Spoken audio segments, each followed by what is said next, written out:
प्रेक्षकों के परिवारों के लिए भी, हमारे माध्यमिक के जो शिक्षक हैं, शिक्षिकाएं हैं, उनके परिवारों के लिए भी, कस्तूरबा गांधी जो हमारे बालिका विद्यालय हैं उनके परिवारों के लिए भी, और जो मुख्यमंत्री कैशलेस चिकित्सा सुविधा के अंतर्गत आज सब कवर प्रदान करने का काम किया गया है, ऐसे सभी परिवारों को मैं हृदय से शुभकामना देता हूं, बधाई देता हूं। पहले तो भगवान से ही प्रार्थना करूंगा कि किसी के घर में कोई बीमारी ना आवे और किसी को कोई कठिनाई आ गई, उनको हॉस्पिटल तक जाने की जरूरत पड़ी, उनके वेतन का जो पैसा है वह इलाज कराने में खर्चा ना होने पावे, बल्कि उस खर्चे को जो मुख्यमंत्री कैशलेस चिकित्सा सुविधा आज आपको प्रदान की गई है उसके माध्यम से आप करा सकें। यह योजना का यही मुख्य उद्देश्य है। और इस क्रम में आज के कार्यक्रम में मंच पर हमारे भारतीय जनता पार्टी के जो तीनों संगठनात्मक जिला अध्यक्ष हैं, महानगर के श्री संजय गुप्ता जी, गंगा पार से श्रीमती निर्मला पासवान जी, यमुना पार से श्री राजेश शुक्ला जी, और जो प्रदेश के उपाध्यक्ष के रूप में जिम्मेदारी जिनको मिली है श्री सुरेश मौर्य जी, क्षेत्र के उपाध्यक्ष के नाते श्री अवधेश गुप्ता जी, और मंच पर हमारे दोनों जिले और महानगर के प्रथम नागरिक के नाते जिनके कंधों पर बागडोर है, ऐसे श्री गणेश केसरवानी जी, डॉक्टर बीके सिंह जी, जो हमारे जनपद के जिलाधिकारी मनीष जी, यहाँ के मुख्य विकास अधिकारी हर्षिका जी, हमारे संयुक्त शिक्षा निदेशक श्री आर्यन विश्वकर्मा जी, जिला शिक्षा एवं प्रशिक्षण संस्थान के श्री राजेंद्र प्रताप प्राचार्य जी, सहायक शिक्षा निदेशक प्रयागराज मंडल श्री संजय कुमार कुशवाहा जी, जिला विद्यालय निरीक्षक श्री संतोष कुमार राय जी, जिला बेसिक शिक्षा अधिकारी श्री अनिल कुमार जी, और हमारे उप महाप्रबंधक SBI श्री पवन अरोरा जी, MDM के जिला समन्वयक श्री राजीव कुमार त्रिपाठी जी, DC द्वय श्री विकास पांडे जी, श्री मनीष कुमार जी, विभवनाथ हमारे पूर्व जिलाध्यक्ष विभवनाथ भारती जी, अरुण कुमार मिश्रा जी, और आज के कार्यक्रम में विशेष तौर से बाबा विश्वनाथ की नगरी और देश के माननीय प्रधानमंत्री श्री नरेंद्र मोदी जी के संसदीय क्षेत्र वाराणसी से इस योजना का माननीय मुख्यमंत्री जी के द्वारा शुभारंभ किया गया है, इसलिए वहां पर भी मौजूद मुख्यमंत्री जी सहित सभी हमारे मंत्रिपरिषद के साथी, सभी हमारे सम्मानित विधायकगण, जनप्रतिनिधिगण और प्रदेश के लगभग सभी विधानसभा क्षेत्रों में, नहीं तो जनपदों में यह कार्यक्रम हो रहा है, तो जहां जो शामिल है ऐसे हमारे सभी साथी और सभी हमारे आज जो मुख्यमंत्री कैशलेस चिकित्सा सुविधा से जिनको कवर प्रदान करने का काम किया गया है, ऐसे हमारे शिक्षक परिवार के लोग और हमारी शिक्षिका बहनों के परिवार के लोगों को मैं हृदय से बधाई देता हूं। और आज इस बात की मुझे खुशी है, वैसे प्रदेश के दृष्टिकोण से देखा जाए तो हमारे लगभग 1 करोड़ 10 लाख बच्चे जिनके शिक्षा का ही नहीं, जिनके संस्कार का ही नहीं, जिनके अंदर समाज सेवा का, राष्ट्रभक्ति का सब कुछ निचोड़ करके उनके अंदर पिरोने का काम, उनको इस योग्य बनाने का काम, जो आपके आशीर्वाद से, आपके मार्गदर्शन में, आपके द्वारा दी गई शिक्षा के आधार पर जीवन के किसी क्षेत्र में उनको जब सेवा करने का मौका मिले तो जो आपका आशीर्वाद है वह जीवन पर्यंत फलीभूत हो, ऐसी मैं भगवान से, मां सरस्वती से प्रार्थना करता हूं। और ऐसे हमारे 1 करोड़ 10 लाख बच्चों के खाते में आप सभी जानते हैं, पहले प्रदेश के जो हमारे प्राथमिक विद्यालयों में, जूनियर हाई स्कूलों में बच्चे पढ़ते थे, जो उनका ड्रेस रहता था, यूनिफॉर्म रहता था, उनके जूते मोजे रहते थे, उनके बैग रहते थे, वह जरा गुणवत्तापूर्ण नहीं रहते थे। अगर घर से बच्चे पढ़ने के लिए लगते थे तो ध्यान में आ जाता था कि जो प्राइमरी में पढ़ने के लिए जा रहा है, जूनियर हाई स्कूल में पढ़ने के लिए जा रहा है, जो सरकार के द्वारा संचालित विद्यालय हैं, वहां पढ़ने के लिए गरीब का बच्चा जा रहा है। और उसी मोहल्ले से कोई कॉन्वेंट विद्यालय में, निजी क्षेत्र के विद्यालय में पढ़ने के लिए जा रहा है, तो उसका ड्रेस, उसका बैग, उसका सारा जो व्यवस्था रहती थी वो उच्च कोटि की रहती थी। लगता था गरीब की जगह ये अमीर का बच्चा पढ़ने के लिए जा रहा है। इस भेदभाव को हमारी सरकार ने खत्म करने का काम किया।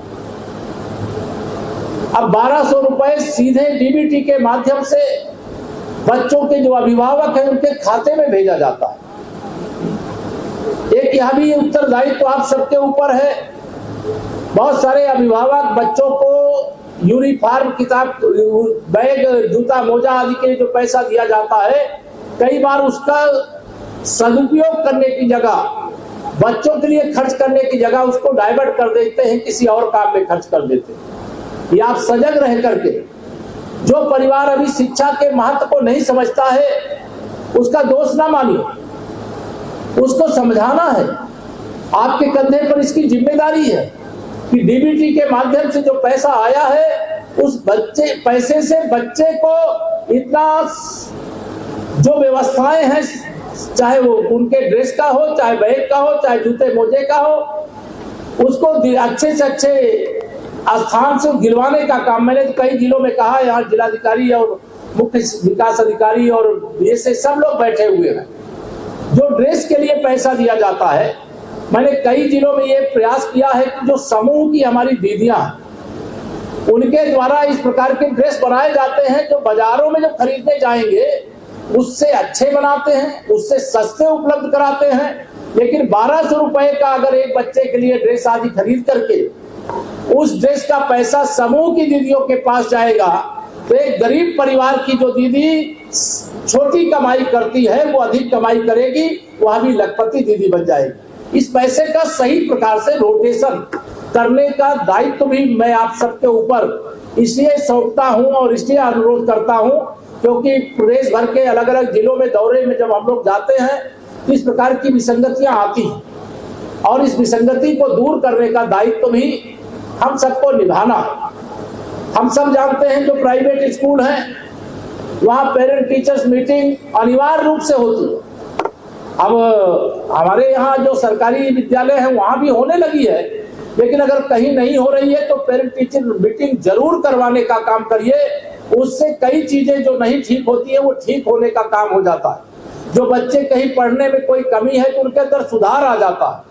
जब शिक्षक और अभिभावक एक साथ बैठते हैं तो बच्चे पर प्रेशर नहीं, बच्चा प्रेशर से मुक्त होकर के कि अब तो मुझे शिक्षक का भी आशीर्वाद है और मेरे माता पिता का भी आशीर्वाद है। जो बच्चे पढ़ने वाले होते हैं उन्हीं के बीच में से कितने सफलतापूर्वक आगे बढ़ जाते हैं आप सब जानते हैं। मैं आज मुख्यमंत्री कैशलेस चिकित्सा सुविधा की दृष्टि से जो लॉन्चिंग हुई है इसमें छोटी मोटी संख्या में जिले का आंकड़ा जिलाधिकारी श्री मनीष वर्मा जी ने दे दिया है, लेकिन जो पूरे प्रदेश का है वो 12 लाख की संख्या में हमारा शिक्षक समुदाय है, शिक्षक परिवार। अब 12 लाख घरों में किसी के घर में 4 लोग होंगे, किसी के घर में 6 लोग होंगे। अब ये मुख्यमंत्री कैशलेस चिकित्सा सुविधा जो आपको प्राप्त हुई है, मैंने पहले ही भगवान से प्रार्थना की है कि आप सभी शिक्षकों के परिवार में कोई किसी प्रकार से बीमार ना पड़े, ऐसी मेरी भगवान से प्रार्थना। फिर भी अगर किसी को कोई बीमारी आवे तो पहले क्या रहता था, आपको जितनी सैलरी मिलती थी उस पैसे का कई बार कोई गंभीर बीमारी आ गई तो पूरा का पूरा इलाज कराने में खर्च हो जाता था। खर्च होता था कि नहीं खर्च होता था? यह जो व्यवस्था सरकार ने किया है इसके कारण मैं इसका जब आपके सामने इसकी चर्चा कर रहा हूं तो मुझे आयुष्मान भारत योजना याद आती है। लगभग 60 करोड़ लोगों को आयुष्मान भारत योजना का लाभ देश में मिल रहा है और इस योजना के चालू होने के बाद करोड़ों की संख्या में ऐसे लोग हैं जो 10 साल 20 साल 25 साल से गंभीर बीमारियों को पाल करके रखे थे, इलाज कराने का पैसा नहीं था, घर में कोई ऐसा सामान नहीं था जिसे बेच करके इलाज कराए, कर्ज ले लेंगे तो उनके बच्चे अदा कैसे करेंगे, इस डर से डरे रहते थे। लेकिन आज जब देश में माननीय श्री नरेंद्र मोदी जी के नेतृत्व में भारतीय जनता पार्टी की सरकार बनी तो माननीय प्रधानमंत्री जी का उद्बोधन आप में से कई लोगों ने सुना होगा।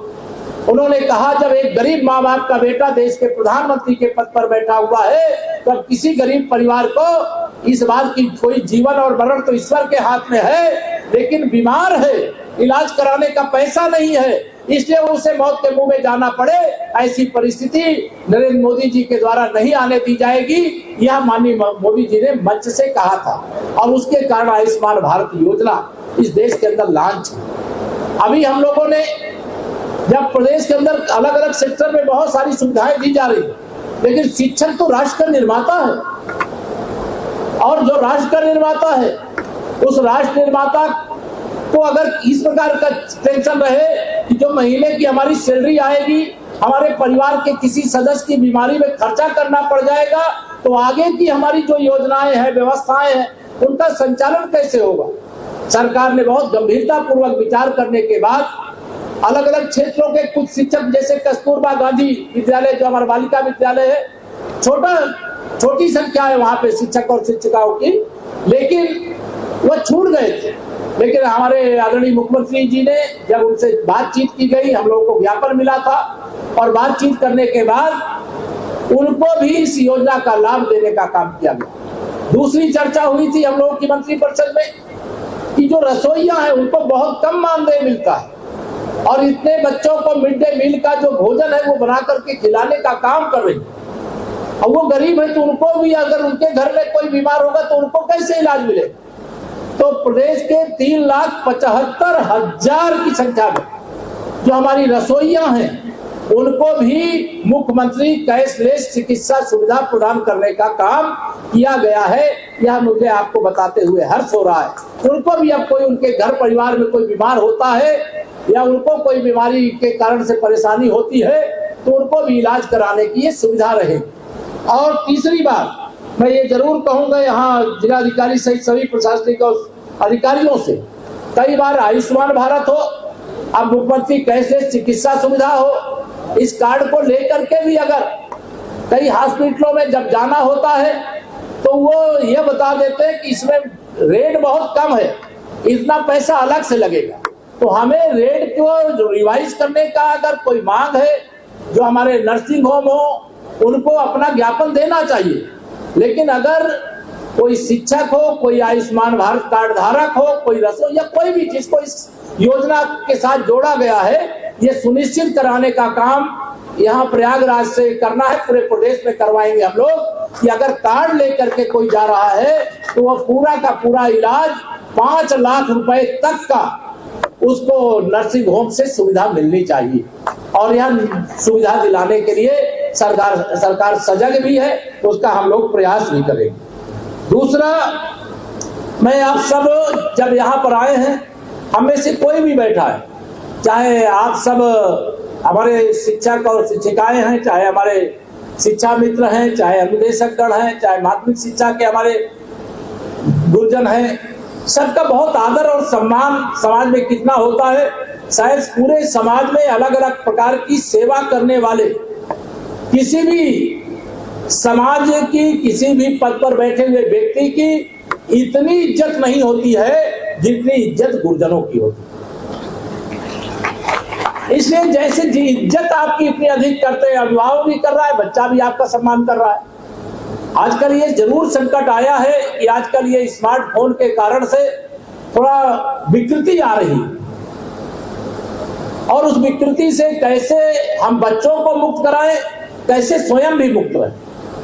जो जरूरत की चीज है ये डिजिटल क्रांति है, हम जानते हैं कि सबके पास स्मार्टफोन है। जो अच्छी चीजें उसको आप देखिए, उसको समझिए, उसको जानिए, उसको लोगों को बताइए,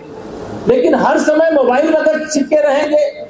तो फिर पता चलेगा जो आपको विद्यालय में जाकर के बच्चों को शिक्षित करना है, संस्कारित करना है, उसके अंदर राष्ट्रभक्ति की भावना पैदा करना है, उसके अंदर समाज सेवा के प्रति उत्साह जागृत करना है, वह नहीं हो पाएगा। इसलिए इस दिशा में भी हम सबको ध्यान देना, और सरकार की मंशा इसके पीछे यही है कि आपके दिमाग में इस बात का कोई तनाव है तो आप एकदम स्वस्थ भी रहिए और मन भी स्वस्थ रखिए, और उसी स्वस्थ मन से, स्वस्थ विचार से, और जो आपको आगे बच्चों को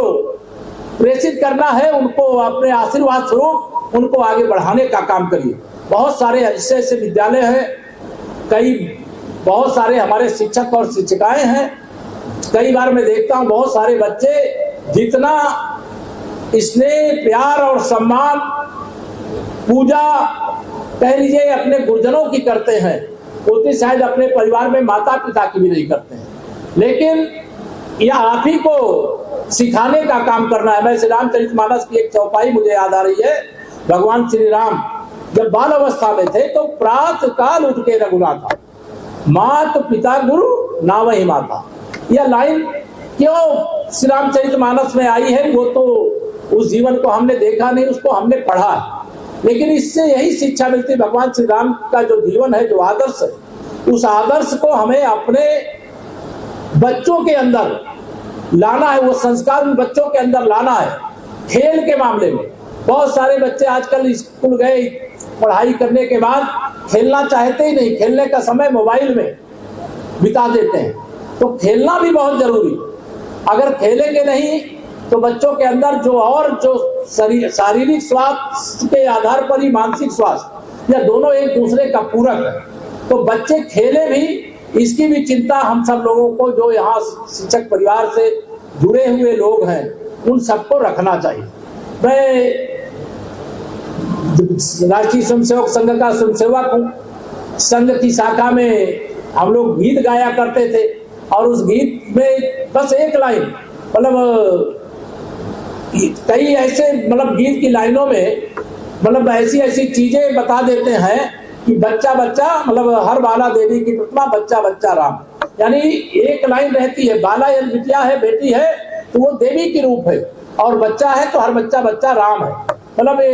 इस प्रकार के संस्कार संघ की शाखा में गीत की एक एक लाइन में देने का काम किया जाता है। लेकिन हमें संस्कारों को भी बना करके रखना है,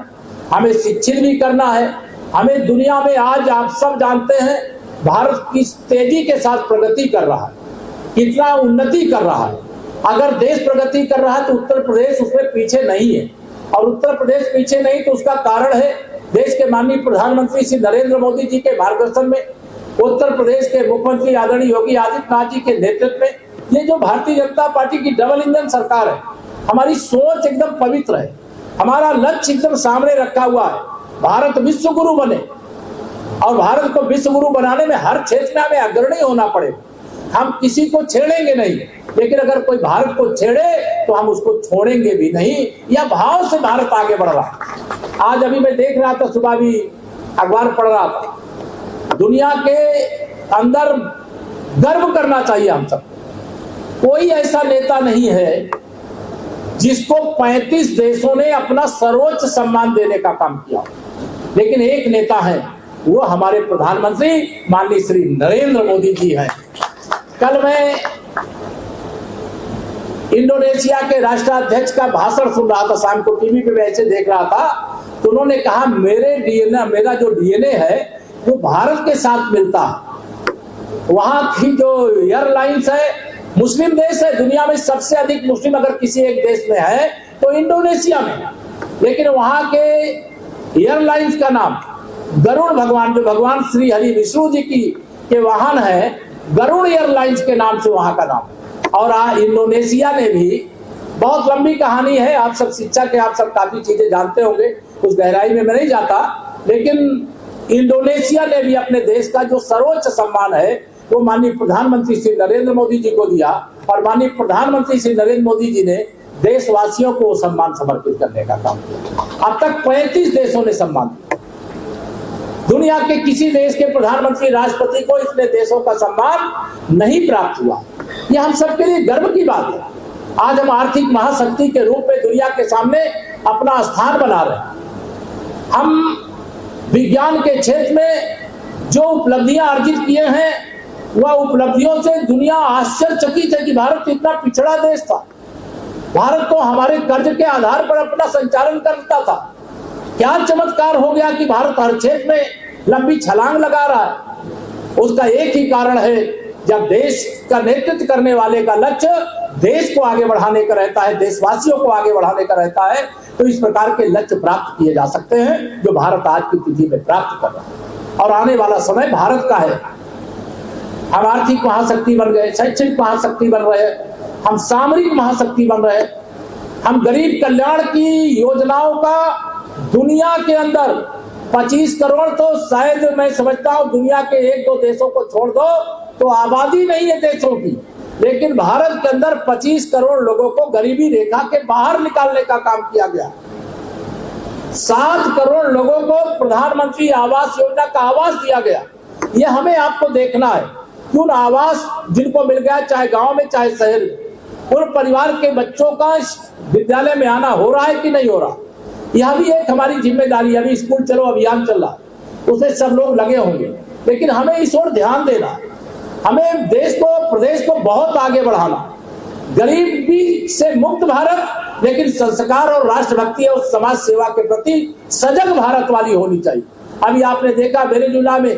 भूकंप आया, बहुत तीव्र गति का भूकंप आया, लेकिन दुनिया का एकमात्र ऐसा देश भारत है जो सबसे पहले सहायता लेकर के लोगों की मदद करने के लिए पहुंच गया। इस प्रकार की परिस्थितियों का निर्माण, आज भारत दुनिया में कहीं संकट आता, उनके देश की सेवाएं बाद में पहुंचती, लेकिन भारत की सेवाएं पहले नेपाल में भी ऐसा भूकंप आया था, सुनामी आई थी, तब भी जहां पर भी इस प्रकार के संकट आए तो देश आगे बढ़ करके उसमें अपना योगदान देने का काम करता है। और मैं देख रहा था जो कार्यवाहक वहां की राष्ट्रपति हैं, उन्होंने कहा भारत का इस सहयोग को हम जीवन पर्यंत नहीं भुला पाएंगे। इसके लिए नहीं गए थे, लेकिन उन्होंने इसका एहसान माना और उन्होंने इस प्रकार के बयान दिए, हमें इस पर गर्व है। और यह हमारी जो सफल विदेश नीति है उसका परिणाम है। इतना बड़ा युद्ध अभी आप सबने देखा, ईरान के बीच में, इजराइल के बीच में, अमेरिका के बीच में चल रहा था, लेकिन भारत न किसी के साथ न किसी के विरोध में, हम सब युद्ध से मुक्त विश्व को चाहते हैं। इसीलिए माननीय प्रधानमंत्री श्री नरेंद्र मोदी जी ने विश्व के सबसे बड़े मंच संयुक्त राष्ट्र संघ से कहा था, हमने संसार को युद्ध नहीं भगवान तथागत बुद्ध दिए हैं, यह भी कहने का काम किया। तो ऐसे अनेक क्षेत्र हैं जिनमें हम सब, मैं उसकी बातें कर सकता हूं, लेकिन मैं आप सबको आज, चूंकि आज का दिन बड़ा महत्वपूर्ण दिन है और पूरे प्रदेश में ये कार्यक्रम है, स्वयं माननीय मुख्यमंत्री जी बाबा विश्वनाथ जी की धरती से इसकी लॉन्चिंग किए हैं और माननीय प्रधानमंत्री जी की यही मंशा है कि हमारा देश हर क्षेत्र में आगे बढ़े, हमारा उत्तर प्रदेश हर क्षेत्र में आगे बढ़े। और डबल इंजन की अगर सरकार है तो डबल इंजन की सरकार का परिणाम यह देश को भी मिले और उत्तर प्रदेश को भी। अगर उत्तर प्रदेश हमारा देश का सबसे बड़ा प्रदेश है, यह आगे रहेगा तो हमारा देश कभी पीछे नहीं रहेगा। और किसी भी क्षेत्र में हमें अगर बढ़त प्राप्त करनी है तो आप सभी गुरुजनों का बहुत उसमें योगदान है और अपने योगदान के महत्व को समझ करके आप सर्वश्रेष्ठ कर रहे हैं, अच्छा कर रहे हैं, मैं उसके लिए आपका अभिनंदन करता हूं। लेकिन इस हिसाब से करके दिखाइए कि जब भी कोई राष्ट्रीय पुरस्कार लेना हो किसी भी क्षेत्र का तो उसमें उत्तर प्रदेश का नाम होना चाहिए और उसके लिए आप प्रयास करिए। जब आजकल तो खेल के क्षेत्र में भी दुनिया का इतना बड़ा देश, ओलंपिक का जब खेल होता है और ओलंपिक में जब भारत हिस्सा लेता है, जब उसमें स्वर्ण पदकों की श्रृंखला नहीं खड़ी होती है तो शायद हर भारतवासी को मायूसी हाथ लगती। ऐसा क्या है कि हम क्यों पीछे? आने वाले समय में ऐसे खिलाड़ी हमारे पास हैं, लेकिन वो गांव में छिपे हुए हैं, उनको मौका नहीं मिल रहा है। मौका देने के लिए खेलो इंडिया का अभियान शुरू किया गया है, लेकिन आप सबकी भूमिका उसमें भी अत्यधिक महत्वपूर्ण। जिस बच्चे के अंदर खेलने की प्रतिभा है उसको प्रोत्साहित करने के लिए जो राष्ट्रीय स्तर के खेल है, जो ओलंपिक के है, एशियन गेम के है, कॉमनवेल्थ के जो खेल है, उस खेल में हमारे अगर कोई खिलाड़ी पदक जीत करके लाते हैं तो सरकारी नौकरी भी उनका इंतजार कर रही है, ये आप सब जानते हैं। बाकी जो खेलों में पदक जीत करके लाते हैं, जिन विभागों में कोई भी वैकेंसी निकलती है उसमें 2% आरक्षण खिलाड़ियों के लिए रखा जाता है। तो आप अच्छे खिलाड़ी भी तैयार करें, वो जाके हाई स्कूल इंटर में नहीं तैयार होंगे, वो प्राथमिक कक्षाओं से ही उन पर ध्यान देना होगा तब वो आगे बढ़ेंगे, तब वो खेल करके देश के लिए, प्रदेश के लिए मेडल जीत करके लाने का काम करेंगे और देश और प्रदेश का नाम ऊंचा करने का काम करेंगे। तो आपके कंधों पर बहुत बड़ी जिम्मेदारी है, लेकिन यह सही है कि एक तरफ हमारे शिक्षक और दूसरी तरफ अभिभावक, या दोनों मिलकर के अगर प्रयास करेंगे तो कुछ भी असंभव होगा तो वो संभव हो जाएगा। यह मेरा पूरा विश्वास है। आप सब आज इस कार्यक्रम में इतनी बड़ी संख्या में आए, थोड़ा मुझे आने में देरी हुई, लेकिन आज इस कार्यक्रम का यहाँ पर शुभारंभ हुआ और आपको इस कैशलेस या मुख्यमंत्री कैशलेस चिकित्सा सुविधा जो प्रदान की गई है, उस सुविधा को प्राप्त करने में कोई असुविधा ना हो, इसका हर स्तर पर ख्याल रखा जाएगा, इसकी व्यवस्था की जाएगी। यही आज के दिन निवेदन करते हुए मंच पर सभी हमारे जनप्रतिनिधिगण, हमारे संगठन के सभी पदाधिकारीगण और हमारे सभी अधिकारीगण, सब लोगों ने अच्छा प्रयास किया। अभी आगे एक और बड़ा काम होने वाला है। 12 जुलाई आपको शायद सूचना आई होगी, 12 जुलाई को एक बड़ा कार्यक्रम है। देश के माननीय प्रधानमंत्री जी ने, आप टीवी में देख रहे हैं, अभी मैं कल देख रहा था केरल में, वायनाड में ऐसी बाढ़ आई, ऐसा भूस्खलन हुआ कि मतलब ट्रक सहित जैसे बहता हुआ चला आ रहा है, 2-4 लोग उसके आगे भाग रहे हैं, वो भाग भी नहीं पा रहे इतनी स्पीड से, मतलब वो मलबा बहता हुआ आ रहा है। उसमें पूरा क्या घटनाक्रम हुआ वो तो बाद में पता चलेगा, लेकिन देखने से तस्वीर बड़ी भयावह थी। और उस भयावह तस्वीर का एकमात्र कारण, अगर हम जल का संरक्षण नहीं करेंगे, हम अगर वन क्षेत्र की बढ़ोतरी नहीं करेंगे, तो इस प्रकार की आपदाएं चाहे देश में हो, चाहे किसी प्रदेश में हो, चाहे दुनिया में हो, आती रहे। अभी पूरी दुनिया इस दिशा में प्रयास कर रही कि पर्यावरण के अनुकूलता के लिए हम क्या कर रहे हैं। तो एक पेड़ माँ के नाम लगाने का ये राष्ट्रव्यापी अभियान है और यह केवल प्रधानमंत्री जी ने कहा है इसलिए तो हम लगाए ही, लेकिन ना भी कहें तो एक पेड़ माँ के नाम लगाने के बाद उस पेड़ की वैसे ही चिंता करिए जैसे कोई माँ अपने बच्चे की चिंता करती है। और एक पेड़ माँ के नाम लगाने का कार्यक्रम पूरे प्रदेश में 12 जुलाई को होगा और इसमें लक्ष्य रखा गया है 35 करोड़ पेड़ लगाने का। कितना? 35 करोड़। और वन विभाग ने 50 करोड़ पेड़ों की व्यवस्था की है। किसान भी लगा सकते हैं, शिक्षक भी लगा सकते हैं, हर विद्यार्थी को प्रेरित करिए तो विद्यार्थी भी अपनी माँ के नाम से एक पेड़ लगाए और उसकी देखरेख करें। तो इस दृष्टि से मेरी अपील है आप सबको, और इतना निवेदन करके मैं अपनी बात को पूरी करता हूँ। बहुत बहुत धन्यवाद, बहुत बहुत प्रणाम।